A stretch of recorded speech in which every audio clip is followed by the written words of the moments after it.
today Yeah, do you tune have in got for that. you've got a music streamer for us that you Yep, plugged into your reference system, no doubt, to give it that's a right. whirl. It is the Cambridge Audio MXN10. What were your first impressions? Ooh, isn't this small?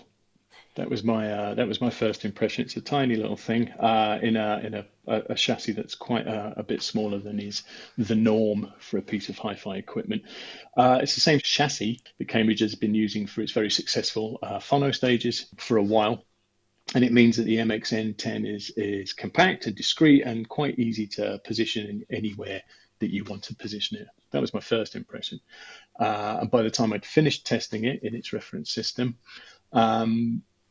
my impression was of much as Ed talked about the Cambridge Audio turntable. It's another excellent Cambridge Audio product for the money. Represents tremendous value for money. It's very thoughtful in its application, and it, I think, will be ideal for any number of people who might be interested in getting into a bit of digital audio streaming without maybe binning off their legacy hi-fi system that they've owned for years and still enjoy.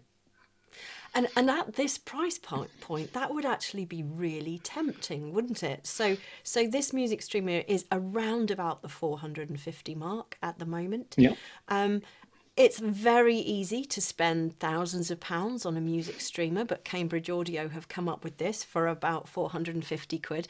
And you're saying it's great value for money. How do they manage it? I am saying that. I mean, Cambridge Audio will sell you a music streamer for thousands of pounds, certainly. Um, I presume. I mean, there are things that the MXN10 goes without.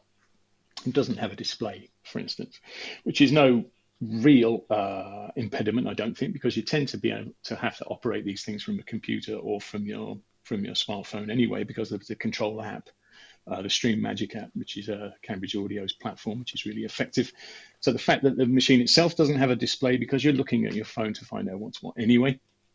It doesn't have a headphone socket or any headphone amplification, which may put some people off. But equally, if you're integrating it into an existing system, then there's every chance you've got a headphone socket elsewhere on the amplifier, probably. So, and of course, um, it's in a smaller chassis than is the norm, which means less money spent on materials, and it also means you can get more of them into one shipping container all the way from China to the UK.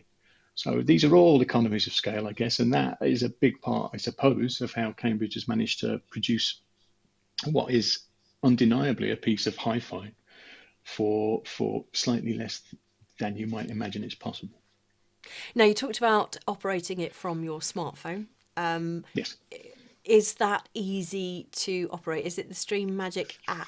Is that easy it is a to Stream operate? Magic app.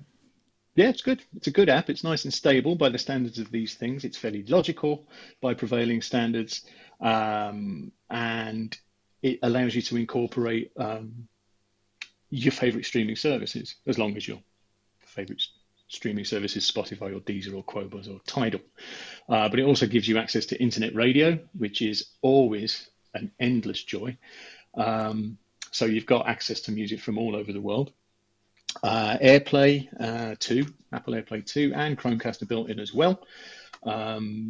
It's UPnP ready, so any music that you've got on a common network is available, and it's room ready as well. So all of those different sources of music that it can deal with can all be collated in one area as well. So there's been no particular scrimping on the specification of this. They've just forced a lot of stuff into a very small space.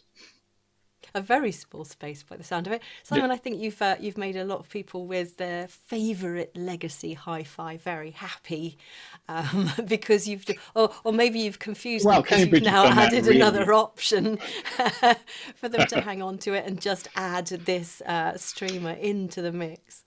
Right, thank you very much indeed, Simon, for your review. And you can read all about String Magic in the technology session on the Sound Advice website. And just to make sure you don't miss it, I will pop a link to that below this video as well.